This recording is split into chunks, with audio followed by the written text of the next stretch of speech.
हमारे साथ जुड़ रहे हैं ऑनलाइन तेजस्वी कुमार शर्मा जी, जो कि एडवोकेट हैं सुप्रीम कोर्ट ऑफ इंडिया के और वर्ल्ड योगासना चैंपियन हैं।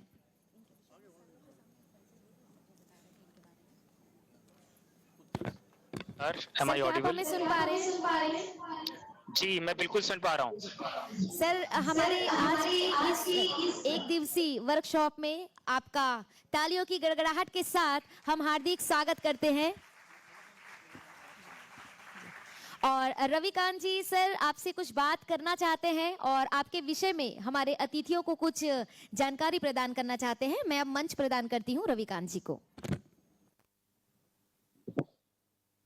मेरा आपसे आग्रह है कि आपका परिचय अगर मैं दूं तो बहुत छोटी बात होगी। आप स्वयं परिचय अपना एक बार दीजिएगा और दिव्यांगता के क्षेत्र में एक सिपाही के रूप में जो आपका समर्पण है इसको हम छत्तीसगढ़ वासियों के माध्यम से हम जानना चाहते हैं। और मैं पुनः पूरे छत्तीसगढ़ वासियों के आग्रह से आपको आमंत्रित करने जा रहा हूँ। आप इस कार्यशाला में अपने आशीर्वचन हमें देंगे। बहुत बहुत शुक्रिया। बहुत इको आ रहा है जी। श्री दावड़ा यूनिवर्सिटी, श्री छत्तीसगढ़ योग आयोग का मैं बहुत बहुत आभार व्यक्त करता हूँ।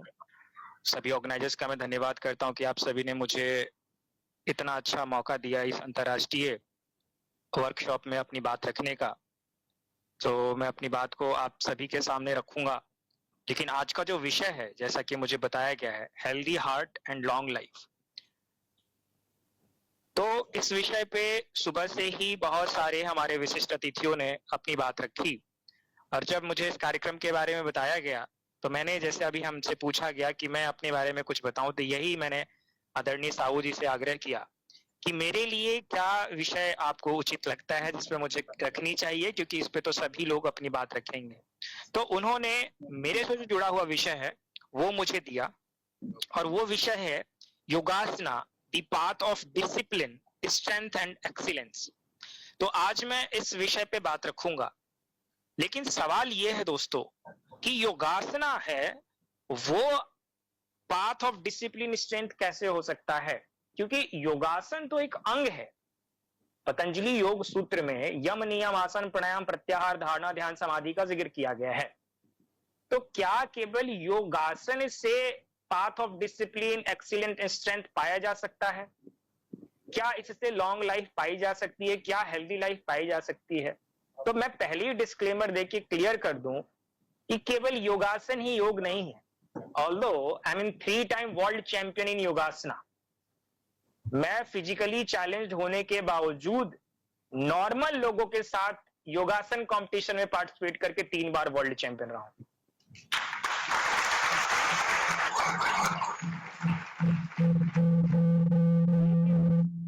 लेकिन मैं फिर भी इस बात को आपके सामने हाईलाइट करना चाहूंगा कि केवल ध्यान ही योग नहीं है, केवल आसन ही योग नहीं है, केवल प्राणायाम ही योग नहीं है। यम नियम आसन प्राणायाम प्रत्याहार धारणा ध्यान समाधि, इन 8 अंगों को मिलाकर जो है योग बनता है। इसीलिए जोड़ कहते हैं, योग का मतलब है जोड़ना। तो इन 8 अंगों से जो जुड़ा हुआ है इन सभी का अपने जीवन में पालन करना पड़ता है। मैं अपनी जर्नी के साथ साथ योग को भी हाईलाइट करते जाऊंगा, क्योंकि yoga is nothing, yoga is all about 99% practical thing and 1% theory. Ultimately हम योग कर ही क्यों रहे हैं? जीवन में स्वस्थ और खुश रहने के लिए।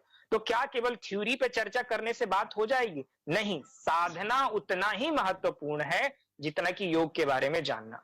तो मैं अपनी जर्नी के साथ साथ मैं आपको बताऊंगा कि योग से लेकर सुप्रीम कोर्ट तक किस तरीके से आज भी मेरे जीवन में योग जुड़ा हुआ है और आप लोग के जीवन में भी कैसे योग जुड़ सकता है। क्योंकि जरूरी नहीं है, क्योंकि यहाँ पे जितने भी छात्र बैठे हैं, कोई बीएससी, एमएससी, पीएचडी कर रहा है और बहुत सारे थिंकर्स, फिलोसोफर्स, साइंटिस्ट हमारे बीच में मौजूद हैं, बहुत सारे योग गुरुज हमारे बीच में मौजूद हैं, उन्होंने इन चीजों के बारे में बात करी होगी। लेकिन आपको भी पता है कि आप जब यहां से पढ़ाई कंप्लीट करेंगे तो हो सकता है कोई गवर्नमेंट जॉब में जाए, कोई प्रोफेसर बने, कोई डॉक्टर बने या कोई स्विच ऑन करे किसी और प्रोफेशन के लिए। लेकिन महत्वपूर्ण यह है कि जीवन में सभी के योग कैसे जुड़ा रह सकता है। दोस्तों मैं बताना चाहूंगा, मैं महर्षि महेश योगी जी के स्कूल से पढ़ा हूं, जिन्होंने भावाती ध्यान के बारे में बताया।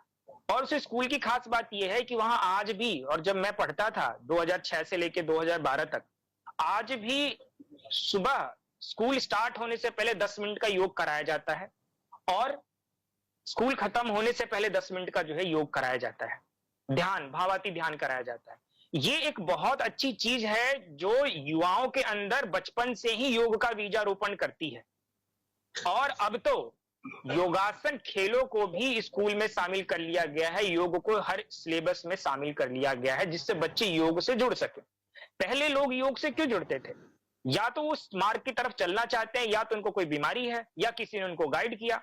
बट योग तो इसलिए है नहीं कि हमें बीमारी हो गई तो चलो योग से जुड़ जाएं, चलो हमें कोई परेशानी पीड़ा हो गई तो हम योग से जुड़ जाएं, या बाबा बनना चाहते तो चलो योग से जुड़ जाएं। योग का मकसद तो कभी ये रहा ही नहीं। योग का तो मतलब ही जीवन है, जीवन जीने की शैली योग है अपने आप को, और वो अष्टांग योग से भी पता चलती है। यम, नियम, आसन, आप ये देखिए यम क्या है? सत्य, अहिंसा, अपिग्रह, हत्या, ब्रह्मचर्य इत्यादि, शौच।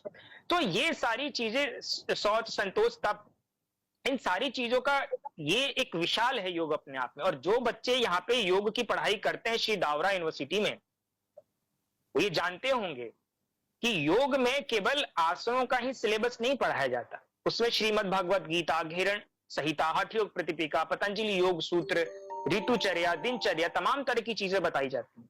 ये योग हमें सिखाता है, और ये योग की खासियत है कि यही हमारे जीवन को जीने की शैली, संस्कार, धर्म इत्यादि के मार्ग पे भी लेके आता है, जब आप इसको विशेष रूप से पढ़ेंगे तो जिस विषय पे मैं बात कर रहा था, योगासन, कैसे योगासन ने मेरे जीवन को बदला और योग ने मेरे जीवन को बदला। देखिए, मैं दिव्यांग हूं, I am 69% physically challenge person. मेरे माता पिता ने मुझे योग में लेके आए और तब मैंने आसन से ही स्टार्ट किया था।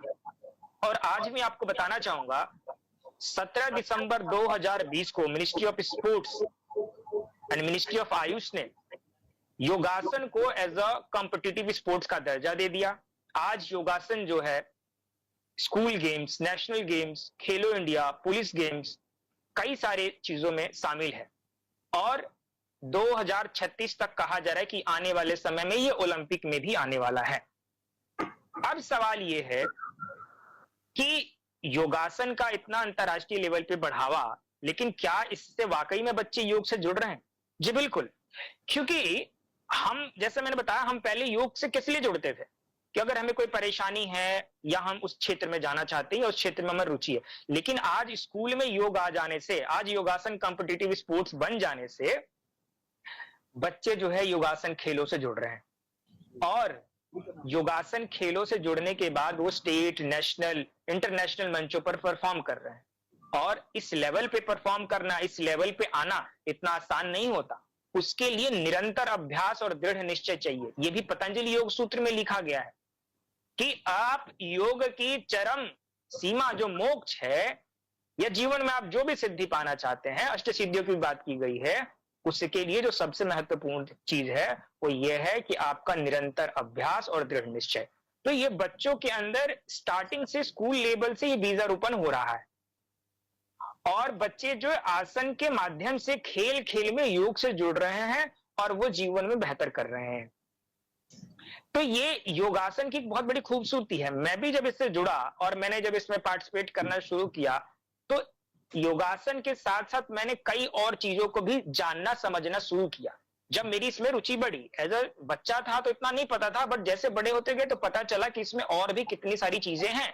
तब मैंने योग के बारे में पढ़ना शुरू किया। फिर मैंने इसमें PG diploma from Shri Lal Bahadur Shastri राष्ट्रीय संस्कृत विद्यापीठ से की। तो मुझे पता चला कि योग में कितने सारे कार्य हुए हैं और कितने सारे कार्य इसमें किए जा सकते हैं। और योग केवल आसन प्राणायाम तक सीमित नहीं है, योग विशाल है, योग का एक सागर है, और ये आसन तो उसकी एक बूंद है एक तरीके से। बट क्योंकि इस आसनों के माध्यम से बच्चे जुड़ रहे हैं, लोगों के अंदर एक प्रेरणा आ रही है, इसके लिए समाज में एक बीजारोपण का योगासन ने कार्य किया है। तो योगासन से जुड़ने के बाद मैंने योग के बारे में, ध्यान के बारे में जाना और कोर्सेज के बारे में जाना, और फिर धीरे धीरे धीरे चीजें मेरे जीवन में उतरती गई। और जब मैंने इसका अध्ययन करना शुरू किया तो मुझे और इसमें जो है वो सक्षम, वो एक्सीलेंस, वो स्ट्रेंथ पैदा हुआ। श्रीमद् भगवत गीता में ये कहते हैं चैप्टर 2 वर्स 50 में कि योगा कर्म सुकौशलम, कार्य में कुशलता ही योग है। Excellence in Karma is yoga. तो योग केवल वही नहीं है जो आसन है, योग कर्म योग, राजयोग, भक्ति योग, मंत्र योग, तंत्र योग, ये सभी योग के अंग हैं। अष्टांग योग, ये एक माध्यम हो सकते हैं। तो ये आज के समय में एक अच्छा माध्यम है। और मैं आपको बताना चाहूंगा मित्रों, योगासन खेलों में दिव्यांगों की कोई कैटेगरी नहीं थी। मैंने नॉर्मल लोग के साथ खेल के पार्टिसिपेट ही नहीं किया, बल्कि मिनिस्ट्री ऑफ स्पोर्ट्स के लिए दिव्यांग कौन कौन से आसन कर सकते हैं उसकी ड्राफ्टिंग कमेटी में बैठ के मैंने ड्राफ्ट भी किया, और आज दिव्यांग भी योगासन खेलों से जुड़ रहे हैं।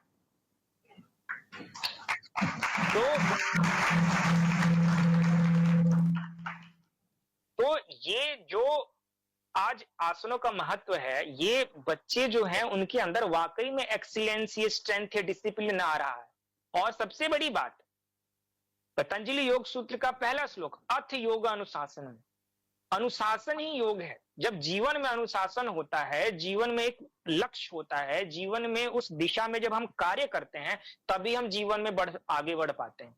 इसीलिए चाहे योग की साधना हो, चाहे पढ़ाई हो, चाहे कोई भी कार्य हो, अगर उसमें अनुशासन नहीं है तो फिर वो आप अनुशासन विहीन हो जाइएगा और फिर वो कार्य फ्रूटफुल भी नहीं होगा। इसीलिए अनुशासन की बात कही गई है। अब क्योंकि I am a practising lawyer in the Supreme Court of India and I am a criminal lawyer, criminal side में मैं प्रैक्टिस कर रहा हूं, तो अब मैं बताता हूं कि लाइफ में जो है योग का कैसे मेरे यूज है। देखिए, सुप्रीम कोर्ट का भी एक मोटो है। मोटो, जब आप सुप्रीम कोर्ट का लोगो देखिएगा या उसकी वेबसाइट पे चेक कीजिएगा तो उसका लोगो है, उसका ये है कि यतो धर्मस्य ततो जयः। इसका मतलब है where there is a dharma there is a victory. जहां धर्म है वहां विजय होगी ही होगी। और धर्म क्या है? सत्गुणों को धारण करना ही धर्म है। और ये धर्म आता कैसे है, हम ये सीखते कैसे हैं? ये योग से आता है। क्योंकि श्रीमद् भगवद गीता में भगवान श्री कृष्ण ने कहा है कि यदा यदा ही धर्मस्य ग्लानि भवति भारत। तो जब जब अधर्म बढ़ेगा तब तब मैं धर्म की स्थापना करने आऊंगा। तो धर्म है क्या? परहित सरिस धर्म नहीं भाई, पर पीड़ा सम नहीं अधिमाई। दूसरों के हित से बड़ा कोई धर्म नहीं है। इसीलिए हमारे सुप्रीम कोर्ट में भी free counselling, pro legal, pro bono जो है एक तरीके से वर्क किया जाता है कि समाज को लीगल एजुकेशन जो दिया जा सके। तो ऐसी कई सारी चीजें हैं। और योग में भी कहा जाता है, यम में, कि सत्य बोलिए, अहिंसा के मार्ग पे चलिए। ये कई सारी चीजें हैं और ये जीवन में भी पालन करना पड़ता है। और जब इसका कोई पालन नहीं करता तो इसका दंड देने का काम भी कानून का ही होता है। अगर कोई झूठी गवाही दे रहा हो या झगड़ा लड़ाई कर रहा हो। Am I audible? मेरी आवाज आ रही है सभी को? Yes sir. जी जी बिल्कुल बिल्कुल। तो ये बिल्कुल, तो मैं वही बोल रहा हूँ, अब आप झगड़ा लड़ाई कीजिएगा तो बिल्कुल देखिए, योगी के लिए तो शोभा नहीं देता। बट इसके सजा आपको कौन देगा? कोर्ट देती है। तो उसमें भी बोला है कि सत्यमेव जयते। कहीं भी कोर्ट में देखा होगा पीछे लिखा हुआ, तो ये सब योग से जुड़ा हुआ है। ये संसार ही योग से चल रहा है। मैं कुल मिला के ये कहना चाहता हूं, जीवन से मरण तक जो है योग ही हमारे साथ है। जब हम मां के गर्भ में होते हैं तो हम समाधि अवस्था में होते हैं। जब हम बाहर आते हैं तो ये श्वास चलने लगती है निरंतर, रेचक, पूरक, कुंभक। और जिस दिन हम इस संसार को, इस दुनिया को छोड़कर चले जाते हैं दोस्तों, तो हम 100 आसन में लेट जाते हैं। तो कहने का भावार्थ है, योग ही जीवन है। और योग को जीवन में जो उतारता है वही स्ट्रेंथ, एक्सीलेंस और डिसिप्लिन की तरफ जा सकता है, जो आज का मेरा विषय भी है। और आज का जो विषय है मैं उस पर भी टच कर दूं, हेल्दी हार्ट और लॉन्ग लाइफ के लिए। देखिए, योग केवल आसन प्राणायाम तक सीमित नहीं, इसके बारे में मैंने बड़ी डिटेल में आपको बताया है। लेकिन और सबसे इंपॉर्टेंट बात है आहार, व्यवहार, विचार। ये जरूर आप मेरे से सीख के जाइए। आहार, व्यवहार और विचार, इन तीनों पे काम करना पड़ेगा आपको। आपका आहार अच्छा होना चाहिए, आपका व्यवहार अच्छा होना चाहिए, आपका विचार अच्छा होना चाहिए, और चौथे नंबर पे आप व्यायाम रखिए। क्योंकि जब आपकी सकारात्मक सोच होगी, अच्छा सोचिएगा। मैं सुबह सुन रहा था, किसी स्पीकर साहब ने बताया कि हम सपने में कुछ ऐसी चीजें देखते हैं तो हम घबराने लगते हैं, और क्योंकि मन से सब कुछ रिलेटेड है। तो उसी तरीके से मन को नियंत्रण करना बहुत इंपॉर्टेंट है। इसलिए आहार, व्यवहार, विचार, ये तीनों पे ही हमें अच्छा भोजन होगा तभी अच्छे थॉट्स भी आएंगे, अच्छी संगति होगी तभी आप जीवन में बेहतर कर पाएंगे। ये सब योग के ही अंग हैं। ऋतु के हिसाब से खाना खाना, ऋतु के हिसाब से योग करना, ये सब योग के अंग है। तो जब आप इन चीजों को प्रॉपर फॉलो कीजिएगा तभी जो है आप एक अच्छी जीवन को जी सकते हैं, एक लंबी लाइफ को जी सकते हैं। तो केवल लंबा लाइफ जीना इंपॉर्टेंट नहीं, अच्छा जीवन भी जीना, और वो आपके करेक्टर से डेवलप होता है। तो योगा केवल आपकी बॉडी के स्ट्रक्चर को नहीं, आपके करेक्टर को भी डेवलप करता है। ये बहुत महत्वपूर्ण बात है, क्योंकि वो आपको सिखाता है सत्य, संतोष, तप, अहिंसा, ये सारी चीजें सिखाता है, और इससे आपका करेक्टर बिल्डिंग होता है, आपके संस्कार बिल्डअप होते हैं, आप धर्म के मार्ग पे चलते हैं। तो योग को केवल हमें हार्ट को ठीक करना है या लंबा जीना है इसलिए भी नहीं, बट जीवन में योग के उस लक्ष्य को भी पाना है इसलिए भी करना। जी आपका जी, जीवन बहुत से बहुत आभार। शुक्रिया। और क्षमा चाहेंगे, हमारे अतिथिगण वरिष्ठ है और हमारे बीच मौजूद हैं, और अभी लगातार जैसे कि हमने पहले ही बताया था कि अभी राज्योत्सव की तैयारियां चल रही है और सभी जितने हमारे अतिथिगण हैं वो व्यस्त हैं, परंतु अपनी व्यस्तता के बाद भी उन्होंने हमें समय दिया है। तो एक बार जोरदार ताली हमारे सभी अतिथिगण के लिए, और एक बार तालियां हमारे तेजस्वी सर जी के लिए, जिन्होंने अपने संघर्ष की कहानी के साथ योग का महत्व बताया, जो कि हम सभी के लिए एक प्रेरणादायक बातें हैं। और ऐसे ही जब युवा पीढ़ी हमारे देश में आगे बढ़ती है तो ये हमारे लिए गर्व का क्षण होता है। तेजस्वी जी, आपका हृदय से आभार। बहुत बहुत शुक्रिया, थैंक यू सो मच। करे योग, रहे निरोग। नमस्कार। पीछे टेक्निकल वालों से निवेदन है वो ऑनलाइन बंद कर दीजिएगा आवाज। हमारे बीच में माननीय टीएल वर्मा जी, सेवानिवृत्त